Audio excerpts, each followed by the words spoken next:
أعوذ بالله من الشيطان الرجيم بسم الله الرحمن الرحيم الحمد لله رب العالمين والصلاة والسلام على أشرف الأنبياء والمرسلين وعلى آله وصحبه أجمعين اللهم يا عليم علمني من علمك ما ترضى به عني ولا تؤاخذني بما تعلمه مني يا حليم خلقني بخلق الحلم وحققني بحقائق العلم سبحانك لا علم لنا إلا ما علمتنا إنك أنت العليم الحكيم رب اشرح لي صدري ويسر لي أمري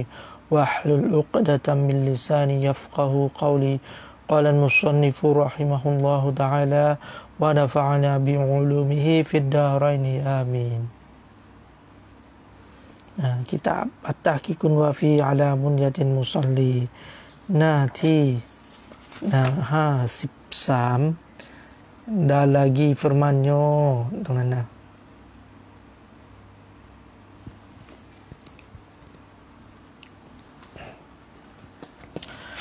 dah lagi firman-Nya firman Allah Ta'ala lah illal musallin alladhina hum ala salatihim daimun melainkan orang yang sembahyang yang atas mereka itu yang berkekalan memeliharakan dia.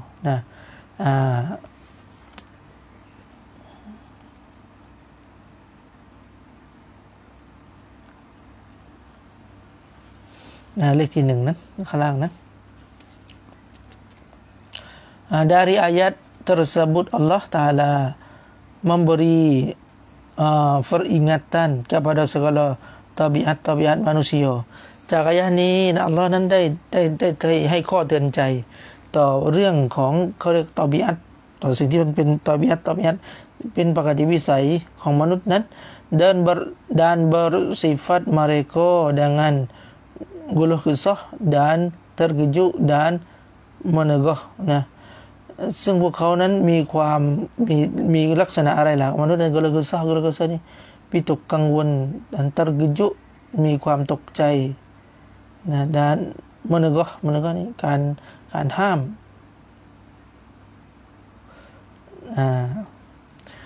yang berhimpunan segala usul akhlak yang dicelakanซึ่งมนุษย์นั้นเป็นที่รวมของบรรดารากฐานของมันสิ่งที่เป็นมารยาทอันพึงตำหนิทั้งหลายนะ Kemudian Allah Ta'ala mengistisnakan orang-orang mukmin yang beramal amalan yang soleh หลังจากนั้นอัลเลาะห์ก็ได้ทำการยกเว้นแล้วนะจากบรรดาลักษณะที่ไม่ดีอะไรทั้งหลายนั้นอะไรล่ะก็คือคนมุมินผู้ซึ่งที่ปฏิบัติอามัลซอเลห์นั้นsupaya jadilah mereka sebagai tauladan dan contoh untuk manusia seluruh เพื่อที่จะให้คนมุมินนั้นเป็นเสมือนกับเขาเรียกอะไรล่ะเป็นตัวอย่างหรือเป็นต้นแบบให้คนอื่นนั้นปฏิบัติตามแล้วนะ Firman Allah Ta'ala พระดำรัสของ Allah Ta'ala ที่ว่าอินนัลอินซานคุลิกะฮูฮาลูอาإذا مسه الشر جزوعا وإذا مسه الخير منوعا maksudnya sesungguhnya manusia itu dijadikan bertabiat rusak lisah lagi bakhil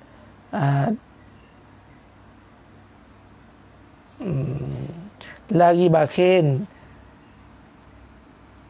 kedeku ถ้างานว่าkedeku นะkedeku และขี้เหนียวนะแท้จริงแล้วมนุษย์นั้นนะได้ถูกสร้างและลักษณะของเขาพวกนั้นให้เป็นคนที่มีลักษณะตระหนี่ขี้เหนียว apabila ia ditimpa kesusahan ia sangat rusah risih นะเมื่อไรก็ตามที่พวกเขานั้นประสบกับความยากลำบากนะพวกเขานั้นก็จะมีความตระหนี่ทีเหนียว dan apabila ia beroleh kesenangan ia sangat bakhil kedeku และเมื่อไรก็ตามที่เขานั้น มีความอะไรล่ะมีความสุขความสำราญพวกเขาก็จะ พวกเขานั้นยิ่งในความขี้เหนียวนะ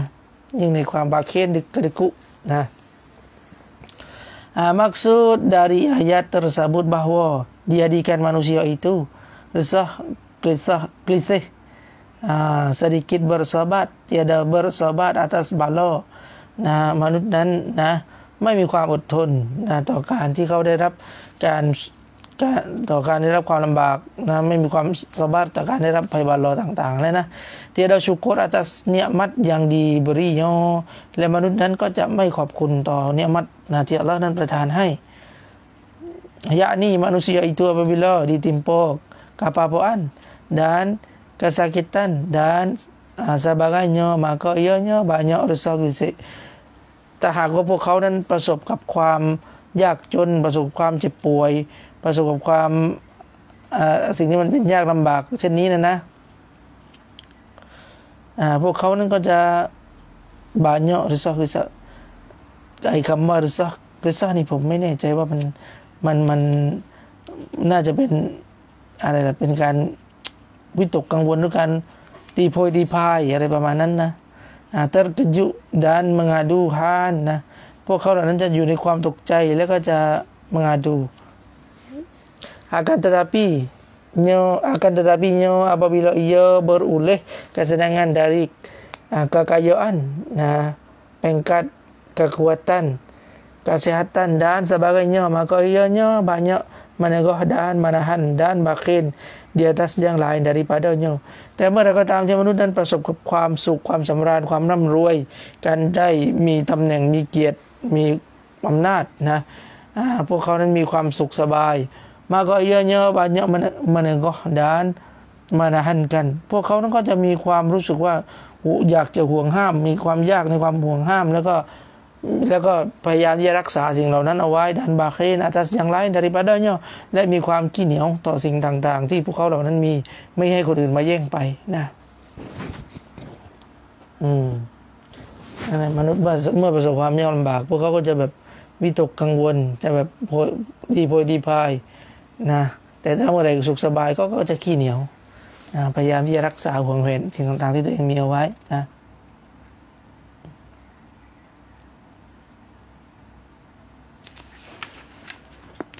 maka disisna yakni dikeluarkan mereka itu daripada bagai manusia yang dijadikan perangai mereka itu terkejut dan gelisah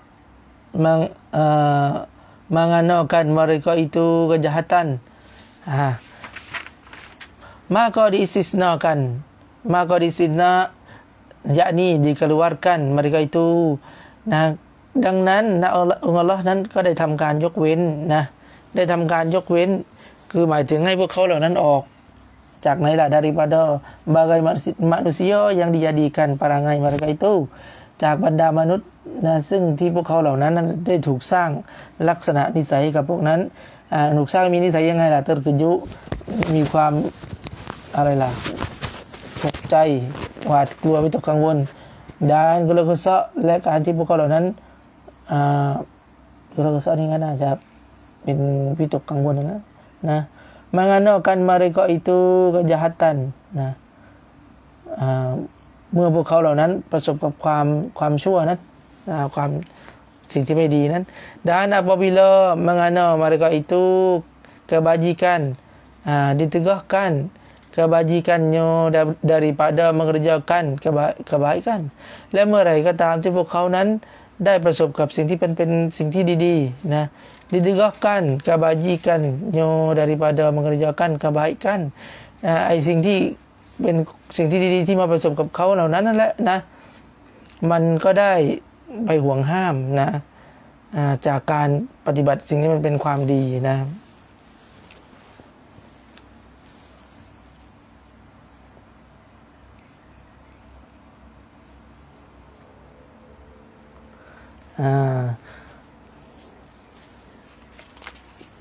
อันนั้นเราก็อ่านไปแล้วความหมายในดับเซตข้างล่างเมื่อกี้นะorang bersifat bersalah itu tiada bergelisah นะสำหรับคนที่นะ คนที่ทำละหมาดนั้นนะพวกเขาเหล่านั้นจะไม่มีความวิตกกังวลนะmaka seperti bahwa Allah Ta'ala Allah Subhanahu Wa Ta'ala firman bahwasanya orang yang sembahyang itu atas sebenarnya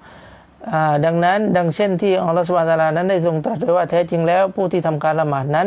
เขาจะอยู่บนสิ่งที่ถูกต้องนะ tiada mereka itu daripada yang gelah gusok เขาเหล่านั้นจะไม่มีความวิตกกังวล dan terkejut จะไม่มีความตกใจ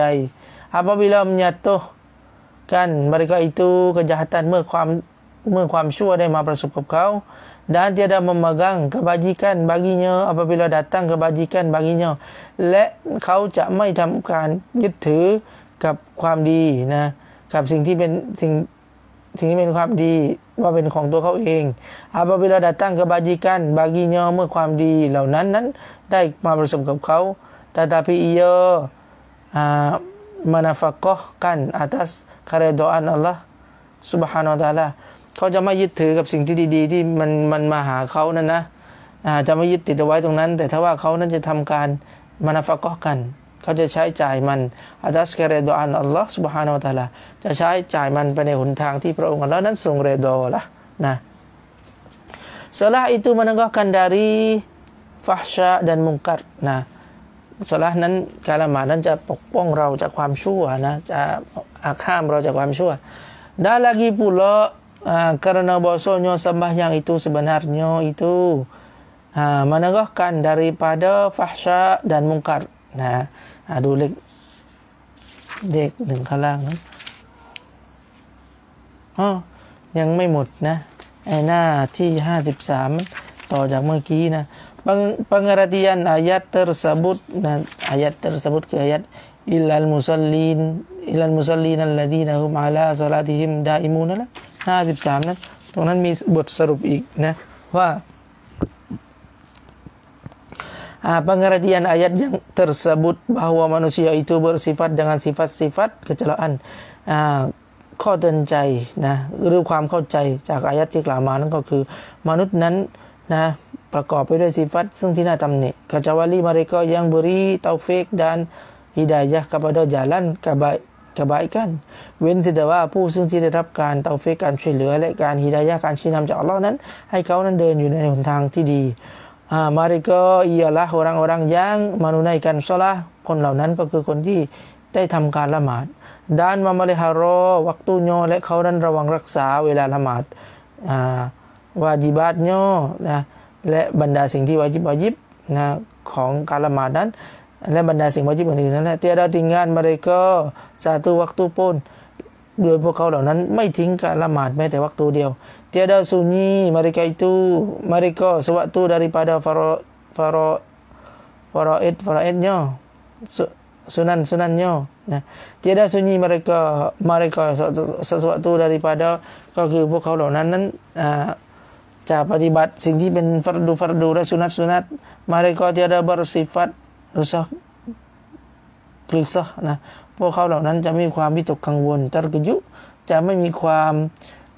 ตกใจจะไม่มีความ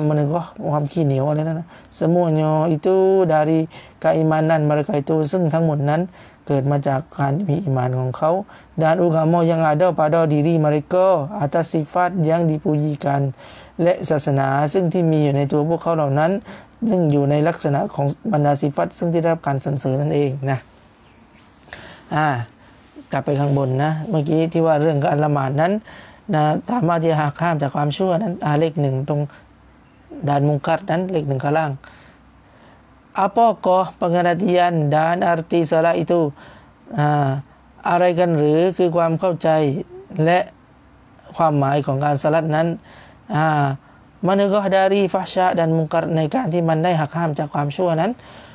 sedangkan kebanyakan orang-orang yang bersolat itu tidak dapat menegakkan dari perkara fahsya dan munkar ในขณะที่คนส่วนมากนะซึ่งที่เขาได้ทำการละหมาดแต่ทว่า tidak dapat menegakkan dari perkara fahsya dan munkar แต่ทว่าเขานั้นก็ไม่ได้มีการหักห้ามจากความชั่วและต่างๆที่เขาได้ทำอยู่เลยคือละหมาดนั้นก็ละหมาดแต่ว่าความชั่วก็ยังทำนั่นแหละtidak menyuruh dengan ma'ruf ไม่ได้สั่งใช้การทำไม่ได้สั่งใช้ทำความดีmalahan pula mereka bersifat dengan akhlak yang jahat อีกทั้งพวกเขาเหล่านั้นก็มีsifat-sifatที่ไม่ดีการุsifatที่ชั่วๆsifatที่ไม่ดีนั้นkeji pada cakapan คำพูดของเขานั้นก็เป็นคำพูดที่หยาบคายคำพูดที่ไม่เพราะ ketidakan betul pada muamalatnya serta orang lain apakah jawabannya ซึ่งมันไม่ตรงต้องกับสิ่งที่มันควรจะเป็นการปฏิบัติกันระหว่างคนอื่นๆกับคนอื่นนะมารยาทที่ดีที่มึงปฏิบัติต่อคนอื่นนั้นอะไรล่ะคำตอบของสิ่งนี้คำตอบของการที่ว่าทำไมล่ะถึงละหมาดแต่ว่าไม่ได้หักห้ามจากความชั่วมารยาทก็ไม่ดีคำพูดก็ไม่ดีนั้นjawabnyaคำตอบของสิ่งนี้ก็คือ mereka tidak mendirikan salahnya atas wajah dan kafiatnya yang sahih เหตุผลที่เป็นอย่างนั้นก็เพราะว่าพวกเขาเหล่านั้นได้ทำการละหมาดatas wajahก็คือไม่ tidak mendirikan salah พวกเขานั้นไม่ได้ปฏิบัติละหมาด atas wajah dan kafiat yang sahih ด้วยกับหนทางและวิธีการที่มันถูกต้องนะyang datang dari Rasulullah sallallahu alaihi wasallam ซึ่งหนทางและการปฏิบัติการละหมาดที่ถูกต้องซึ่งที่นำมาโดยท่าน Rasulullah sallallahu alaihi wasallam นั่นแหละ dan yang disuruh dan mengajarkan para sahabatnya และหนทางที่บรรดาซอฮาบะห์นั้นได้ทำการใช้และสอนให้ปฏิบัตินั้นวิธีการละหมาดต่างๆนั้นmereka memaling dari belajar tentang hukum salah พวกเขาเหล่านั้นได้ผินออกจากการศึกษาเล่าเรียนเกี่ยวกับเรื่องหุกุมของซะละห์hanya mereka semata-mata melakukan harakat yang zahir saja แต่ว่าพวกเขานั้นได้ปฏิบัติตามการเคลื่อนไหวที่เป็นสิ่งภายนอกเท่านั้นเห็นคนอื่นตักบีรก็ตักบีรตามเห็นคนอื่นยืนตรงก็ยืนตรงตามรุกัวตามสุยุดตามแต่ว่าไม่ได้รู้ถึงสิ่งที่มันถูกต้องว่าจริงๆแล้วมันมีชารัตมีเงื่อนไขอะไรยังไงบ้างในแต่ละรุกุนนั้นyang mana mereka taklidkan dengan salatnya itu orang lain darinya นั่นแหละคือพวกเขานั้นได้ทำการตักลีดและทำตามคนอื่นทำตามที่เขาทำกันเห็นเขาทำกันยังไงก็ทำไปตามนั้นโดยที่ไม่ได้สนใจศึกษาเล่าเรียนให้มันถูกต้องนั่นแหละเพราะฉะนั้นเมื่อการไม่ได้ศึกษาเล่าเรียนอย่างถูกต้องนั้นการละหมาดของเขานั้นก็ไม่ได้ดำรงอยู่ในหนทางที่มันด้วยหนทางด้วยวิธีการที่มันซอฮีฮ์ที่มันถูกต้องนะนั่นคือสาเหตุท่านผู้เขียนท่านอธิบายไว้อย่างนี้สาเหตุที่ว่าการละหมาดนั้นมันไม่สามารถที่จะหักห้ามจากความชั่วได้ทำไมละหมาดแล้วมารยาทยังไม่ดีนั่นแหละseperti firman Allah Ta'ala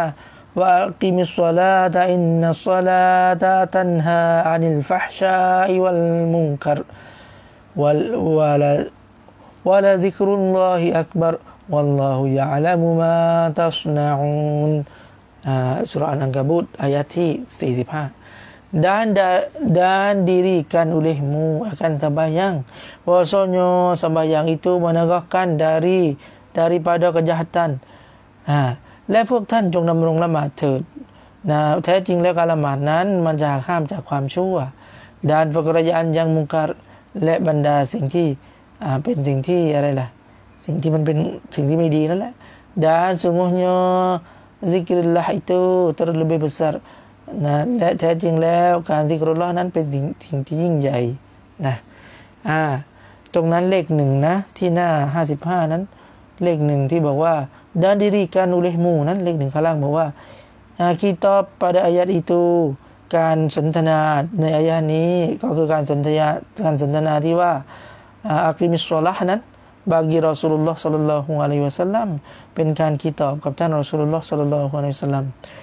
juga umatnya รวมไปถึงอุมัตของท่านนบีมุฮัมมัดด้วยก็คือการที่บอกว่าdirikan olehmu ท่านจงดำรงการละหมาดเถิดจะต้องทำละหมาดเถิดนั้นอัลลอฮ์ได้คีตอบอัลลอฮ์ได้สนทนากับท่านรอซูลุลลอฮ์รวมถึงบรรดาอุมัตของท่านนบีด้วยด้านมะนาอิกอมะตุศศอลาห์และความหมายของคำว่าอิกอมะตุศศอลาห์นั้นyang arti dirikan salat itu tunaikan ibadat salat itu dengan sempurna bacaannya, rukuknya, sujudnya, tasyahud dan syarat-syaratnya, adabnya. Nah, karena solat itu ialah tayang agama, seperti disebutkan di dalam hadis as-salatu imaduddin. Nahและคำกล่าวที่ว่านะอิกอมะตุสศอลาติตรงนั้นยังอาร์ตีซึ่งให้ความหมายว่าดีริกันศอลาห์itu จงดำรงการละหมาดจงดำรงการละหมาดนั้นก็คือtunaikan ibadatศอลาห์นะก็คือการปฏิบัติการเคารพพักดีด้วยการละหมาดนั้นdengan sempurna bacaannya โดยการทำให้มันสมบูรณ์ทั้งการอ่านรุกวะโยโดยการรุกวะการสุญูดการตัชฮุดและสาระทั้งหลายของการละหมาดนั้นสาระทั้งหลายของแต่ละรุกุนนั้นทำให้มันสมบูรณ์นะอาดับโยและก็ต้องให้สมบูรณ์ในเรื่องของมารยาทด้วยนะ karena solat itu ialah tiang agama เพราะว่าการละหมาดนั้นเป็นเสาของศาสนา seperti disebutkan dalam hadis ดังเช่นที่มีกล่าวในหะดีษที่ว่าอัสศอลาตุอิมาดุดดีนการละหมาดนั้นคือเสาของศาสนานะนั้นจบไปตรงนั้นนะตรงนี้ถ้าจะไปดูก็มีอยู่ในตัฟซีรกุตุบี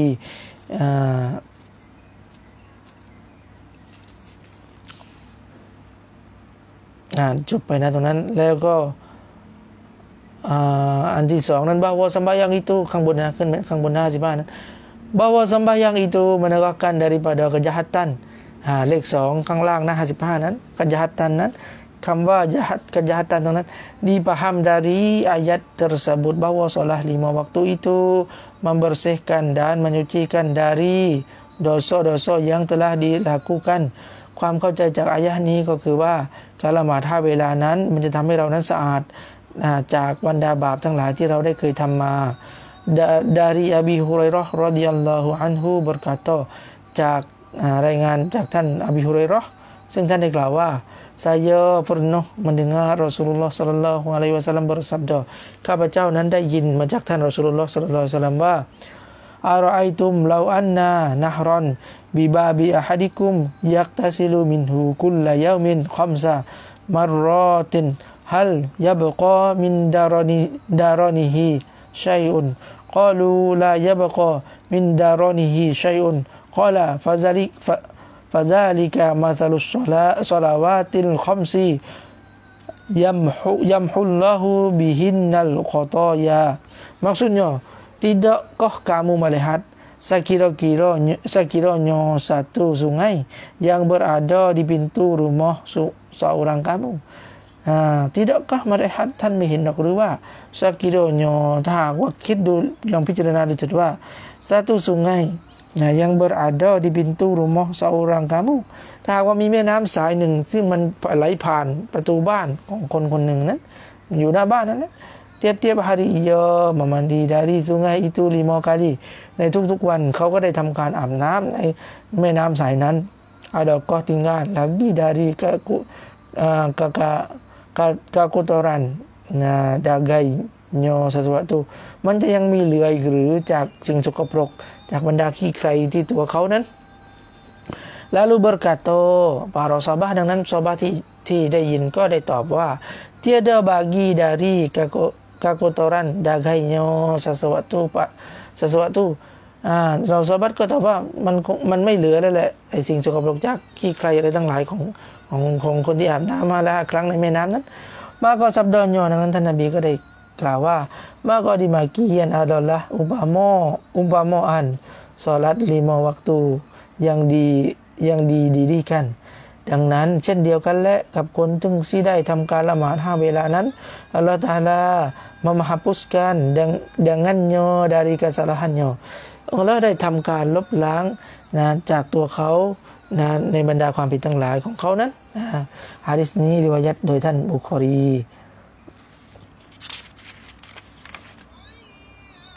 dan Muslim อีกหะดีษหนึ่ง dari Jabir radhiyallahu anhu จากท่าน Jabir radhiyallahu anhu ได้กล่าวว่า bahwa Rasulullah bersabda แท้จริงแล้วท่านรอซูลุลลอฮ์นั้นท่านได้กล่าวว่ามาซาลุสศอลาวาติลคัมซีกามาซาลินะฮรินยารินกัมรินอะลาบาบิอะฮัดิกุมยักตัซิลูมินฮูกุลยามินคัมซามารรอติน maksudnya perumpamaan salah fardu 5 waktu itu seperti satu sungai yang deras yang deras airnya yang banyak. Upama การละหมาด5เวลาละหมาดฟัรดู5เวลานั้นเปรียบเสมือนกับแม่น้ำสายหนึ่งซึ่งที่มันyang deras airnya yang banyak ซึ่งที่มันไหลแรงและน้ำของมันนั้นมากdi tepi pintu rumah seorang kamu ซึ่งมันอยู่ที่หน้าประตูบ้านของคนคนหนึ่งนะ setiap hari ia memandi daripadanya 5 kali ซึ่งทุกๆวันนั้นนะเขาคนเจ้าของบ้านคนที่อยู่ในบ้านก็ได้ทำการอาบน้ำจากแม่น้ำนั้นถึง5 ครั้งนะหะดีษริวายะห์มุสลิมนะรายงานโดยท่านอิหม่ามมุสลิมนั่นจบไปนะทีนี้ไปหน้า16 maka orang yang mendirikan bagi sembahyang seperti yang disuruh Allah Ta'ala dan Rasulnya menegakkan dia sembahyang daripada mengerjakan yang demikian itu daripada segala pekerjaan yang jahat-jahat ดังนั้นนะผู้ซึ่งที่ได้ทำการละหมาดดังเช่นที่อัลเลาะห์นั้นได้ทรงใช้ดังเช่นที่รอซูลนั้นได้ทรงใช้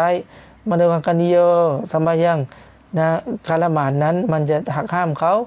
daripada mengerjakan yang demikian itu จากการปฏิบัติสิ่งต่างๆเหล่านั้นอะไรล่ะ daripada segala pekerjaan yang jahat-jahat จากการปฏิบัติสิ่งที่ชั่วๆนั่นแหละนะmengikut surah Nabi sallallahu alaihi wasallam การปฏิบัติตามการละหมาดของท่านนบีนั้นดังsabda Nabi sallallahu alaihi wasallam และท่านนบีนั้นได้กล่าวว่าซัลลูกะมารอไอตุมูนีอุซัลลีนะsembahyang kamu seperti barang yang kamu melihat akan daku sembahyang hadisนั้นเลข1นะที่56นั้นhadis ini diriwayatkan dari Malik bin Huwairis nah berkat radhiyallahu anhu ท่านได้กล่าวว่า Rasulullah sallallahu alaihi wasallam bersabda bagi kami ท่านรอซูลุลลอฮ์นั้นได้กล่าวกับฉันว่าซัลลูกะมารอไอตุมูนีอุซัลลีฟะอิซาฮะดะรัตุศศอลาตุฟัลยุอัซซินละกุมอะฮัดุกุมวัลยะอุมมะกุมakbarukum maksudnya bersolah kamu seperti kamu melihat aku bersolah ท่านจงทำการละหมาดประดุจดังที่ท่านนั้นได้เห็นที่ฉันละหมาดท่านจงละหมาดเหมือนดังที่ท่า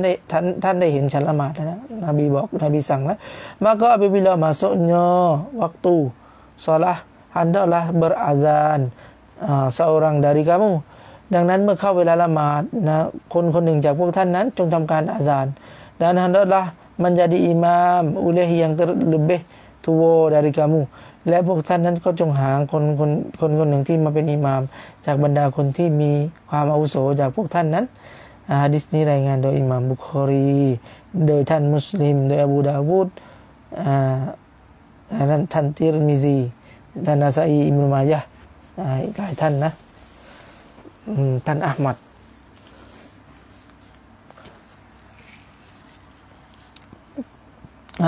sembahyang kamu seperti barang yang kamu lihat akan daku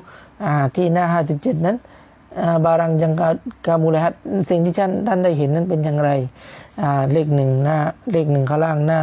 57นั้น para ulama telah berselisih pendapat tentang makna ra'aitu nah ra'aitumuni นั่นแหละนะบรรดาอุลามะนั้นนะบรรดาอุลามะนั้นมีความเห็นที่แตกต่างกันในความหมายของการเห็นตรงนี้เห็นการละหมาดของท่านนบีนั้นpada hadis tersebut ในหะดีษนี้นะ pendapat pertama ทัศนะที่1นั้นra'aitu นั้น dengan makna melihat seorang akan Rasulullah sallallahu alaihi wasallam นะก็คือการที่คนหนึ่งนั้นได้เห็นต่อท่านรอซูลุลลอฮ์ศ็อลลัลลอฮุอะลัยฮิวะซัลลัมdan tiap-tiap sesuatu yang dilakukan oleh baginda Rasulullah sallallahu alaihi wasallam perbuatnyaและทุกๆสิ่งที่ท่านรอซูลุลลอฮ์นั้นได้ปฏิบัตินะ perkataan และการพูด maka wajib diturutkannyaดังนั้น wajib ให้ปฏิบัติตาม dan diikutkannya นะได้นั่นแหละก็คือให้ปฏิบัติตามท่านนบีนั้นนะ pendapat yang kedua ทัศนะที่สองของคำว่ารอituตรงนี้ dengan makna alimah maka makna hadis itu sallu kama alimtumuni นะอุซัลลีดังนั้นความหมายของหะดีษอันนั้นก็จะให้ความหมายว่าซัลลูกามาอาลิมตุมูนีก็คือท่านจงละหมาดเสมือนกับที่ท่านนั้นรู้นะรู้จักสิ่งที่ฉันนี่ละหมาด pendapat ini adalah kebanyakan pendapat para ulama ซึ่งทัศนะนี้นั้นเป็นทัศนะส่วนใหญ่ของบรรดาอุลามะนี่มีการหนังสือชาร์ห์มุฮัซซับหนังสือมุกนีมุฮตัดและตัวฟาตุนมุฮตัดนิฮายะตุนมุฮตัดครับท่านก็ยกมาให้ดูนะไปอ่านเพิ่มเติมได้ maka hendaklahขึ้นไปข้างบนนะ maka hendaklah kamu mengikut akan yang dikerjakan Nabi sallallahu alaihi wasallam atas jalan yang kita ambil daripada ulama umat ini yang dihulu. ดังนั้นhendaklah kita mengikut akan yang dikerjakan Nabi ดังนั้นเราก็จะต้องปฏิบัติตามและในสิ่งที่ท่านนบีนั้นได้ปฏิบัตินะ atas jalan yang kita ambil daripada ulama umat ini yang dihulu ตามหนทางที่เรานั้นได้รับถ่ายทอดมาจากบรรดาอุลามะอย่างบรรดาอุลามะของท่านนบีในที่ผ่านพ้นมาแล้วนะ dan yang kemudian seperti yang disebut di dalam kitab ulama yang dihulu ulama yang kemudian ulamaรุ่นก่อนและulamaรุ่นหลังseperti yang disebut di dalam kitab mereka itu radhiyallahu anhum ดังเช่นที่ได้มีกล่าวในหนังสือของพวกเขาเหล่านั้นนะ ialah yang dinamakan dan yang dibilangkan daripada orang yang mendirikan sembahyang memeliharakan dia นั่นแหละถึงจะได้ถูกเรียกและได้ถูกนับว่าเป็นผู้ซึ่งที่ได้ทำการละหมาดและผู้ที่ได้ดำรงรักษาไว้ซึ่งการละหมาดนั้นนะ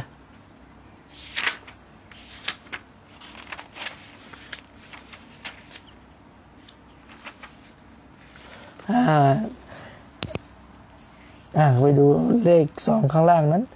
ตรงที่ maka hendaklah kita mengikut akan yang dikerjakan Nabi ตรงนั้นเลข2ข้างล่างyakni akan aturan seperti aturan yang dikerjakan yang dilakukan oleh Nabi sallallahu alaihi wasallam ก็คือการปฏิบัติตามขั้นตอนระเบียบวิธีต่างๆที่ท่านนบีได้ปฏิบัตินั่นแหละ atas jalan yang kita ambil daripada ulama umat ini yang dihulu dan yang kemudian ดังเช่นที่เรานั้นได้เรียนรู้จากอุลามะทั้งยุคก่อนและยุคหลังนะทีนี้เลข3ข้างล่างนั้นก็คือตรงนั้นแหละให้เราปฏิบัติตามดังเช่นสิ่งที่มีตามอุลามะนั้นดังเช่นสิ่งที่มันมีกล่าวไว้ในบรรดาหนังสือของพวกเขาเหล่านั้นนะทีนี้คำว่าอิยอละตรงนั้นข้างบนนะอิยอละเลข3มันยังดีนาโมกันอิยอละนั้นคืออะไรล่ะเลข3ข้างล่างในอธิบายว่าดอเมรปาดอลาฟัดอิยอละนั้นอะไรล่ะที่มันหมายถึงอะไรคำอิยอละนั้นรอยะไปไหน itu raya pada kata orang yang sembahyang seperti aturan yang dikerjakan oleh Nabi หมายความว่าอิยอละนั้นหมายถึงผู้ที่ทำการละหมาดเช่นเดียวกับวิธีการละหมาดของท่านนบีนั่นแหละตรงนี้บาบอรชดีบอกว่าคำพูดนี้เอามาจากชัยคุนะอัชเชคอับดุลลอฮ์ซาระอันจารุมีในการดะเบ็ดตรงนี้นะว่าอิยะละห์ตรงนี้หมายถึงผู้ที่ปฏิบัติการละหมาดตามแบบอย่างท่านนบีนั้นท่านเอามาจากคำพูดของบาบอรซากอ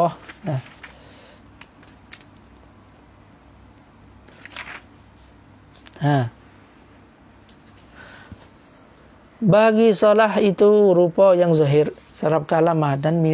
รูปภายนอก kemudian adalah bagi sembahyang itu adalah baginya rupa yang zahir yang sempurna หลังจากนั้นมีและสำหรับการละหมาดนั้นมันจะมีรูปลักษณ์ภายนอกรูปร่างรูปภายนอกนั้นyang sempurna ที่เราปฏิบัติอย่างสมบูรณ์ maka yaitu syarat seperti ruhnya maka rukunnya seperti kepalanya dan badannya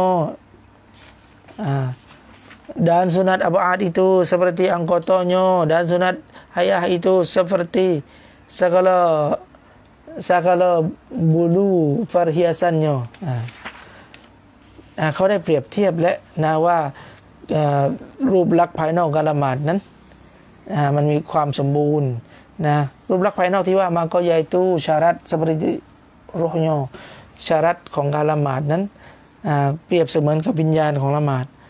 สารัตนี้มันจะอยู่ก่อนการละหมาดใช่ไหมล่ะสารัตอยู่ก่อนการละหมาดแต่ถ้ารุกุนนั้นก็จะเป็นโครงสร้างที่อยู่ในการละหมาดmaka rukunnya seperti kepalanya และรุกุนของการละหมาดนั้นเปรียบเสมือนกับหัวของมันdan badannya และก็ร่างกายนะ dan sunat ab'ad itu seperti anggotanya และสุนัตอับอาดนั้นเปรียบเสมือนกับอวัยวะต่างๆนะ dan sunat hay'ah itu seperti segala bulu perhiasan ส่วนสุนัตhay'ahนั้นเปรียบเสมือนกับขนซึ่งมาประดับตกแต่งร่างกายนะตรงคำว่า perhiasan นั้นเลขหนึ่งที่หน้า58นั้นมาดูข้างล่างนะเลขหนึ่งก็คืออัลคอติบอัชชุรบินีberkata ท่านคอติบอัชชุรบินีท่านได้กล่าวว่า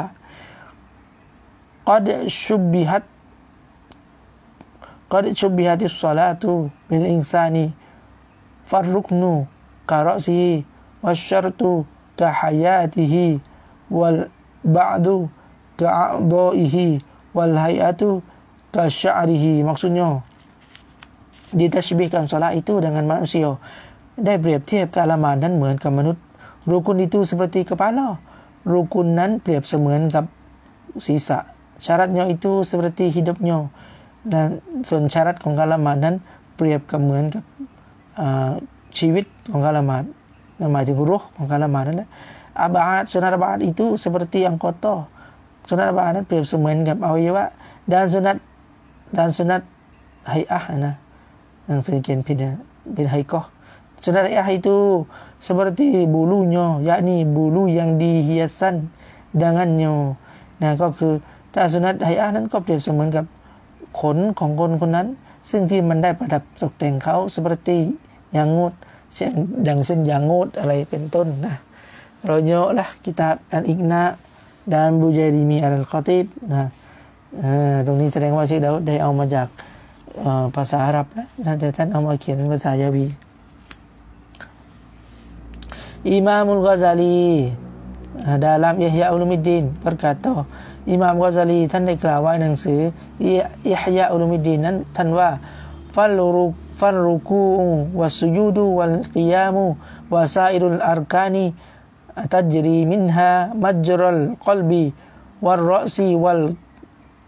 kabidi id yakutu wujudus salati bifawatiha was sunanu allati dzakarnaha min raf'in yadaini wa du'ail istiftahi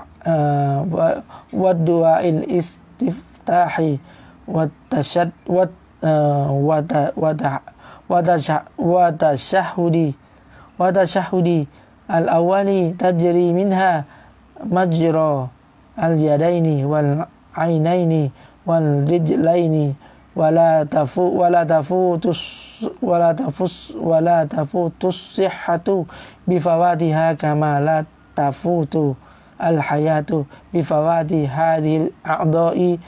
wa ammal hay'atu wa yama wara al-sunani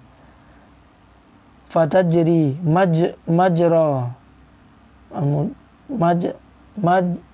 majra asbabil hasani minal hajibaini wal lihyati wal ahbabi wa husnil launi มักสุดเนี่ยเป้าหมายตรงนี้ของที่คัดลอกมาจากคำกล่าวของท่านอิหม่ามกอซาลีyang Ihyaก็คือmaksudnya rukuk sujud berdiri dan sekalian rukun-rukun itu diberlakukannya pada tempat berlaku hati นะการรุกูอนะการสุญูดและการยืนและบรรดาสิ่งต่างๆจากรุกุนของการละหมาดนั้น diberlakukannya pada tempat berlaku hati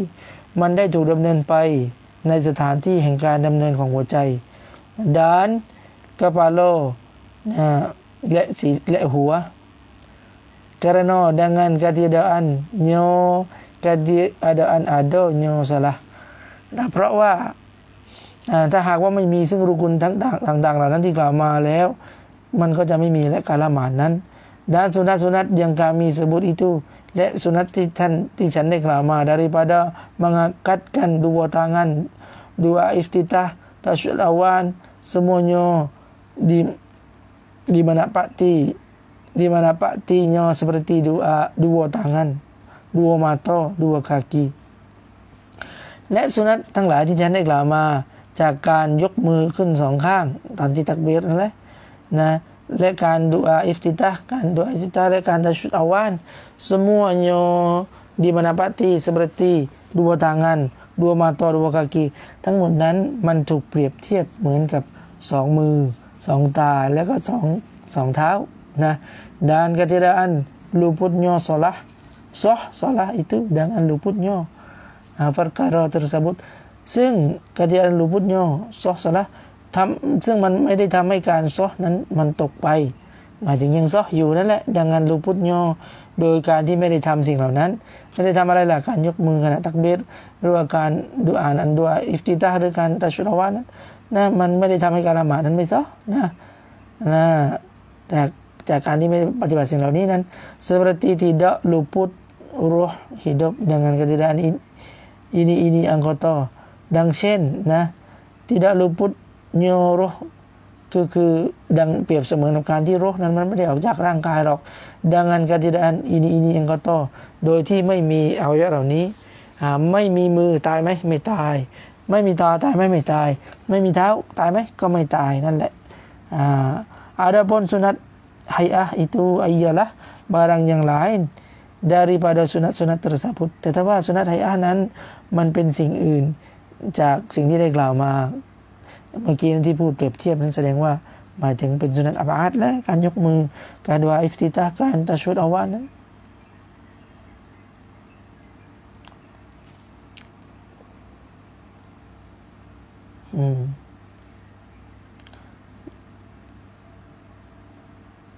ไม่แน่ใจนะ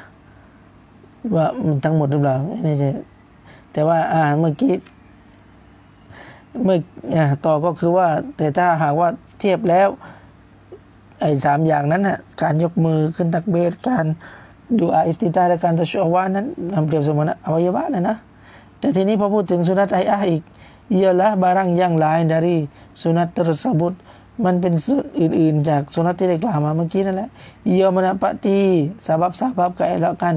มันนั้นเป็นสาเหตุทำให้เกิดความสวยงามนะมีความสวยงามseperti dua kening ยกตัวอย่างเช่นคิ้วทั้งสองyangut หรือว่าyangut bulu tepi mata เคราและขนตา dan keelokan warna kulit และการที่มีผิวพรรณที่สวยงามสุนัตhay'ahนั้นเปรียบสิ่งที่เหมือนเป็นเครื่องประดับอย่างเช่นคิ้วขนตาสีผิวอะไรต่างๆนี้เป็นสุนัตhay'ahแต่ถ้าสุนัตอับอาดนั้นเปรียบเสมือนกับอวัยวะซึ่งการขาดอวัยวะไปนั้นก็ไม่ทำให้ตายซึ่งการขาดขนอะไรต่างๆนั้นก็ไม่ทำให้ตายนั่นก็คือละหมาดยังซออยู่แต่ถ้าหากรูกุนล่ะรูกุนนั้นเปรียบเสมือนกับหัวถ้าหากว่าไม่มีหัวมันก็ตายนะตรงนี้เป็นการเปรียบเทียบนะวัลลอฮุอะลัม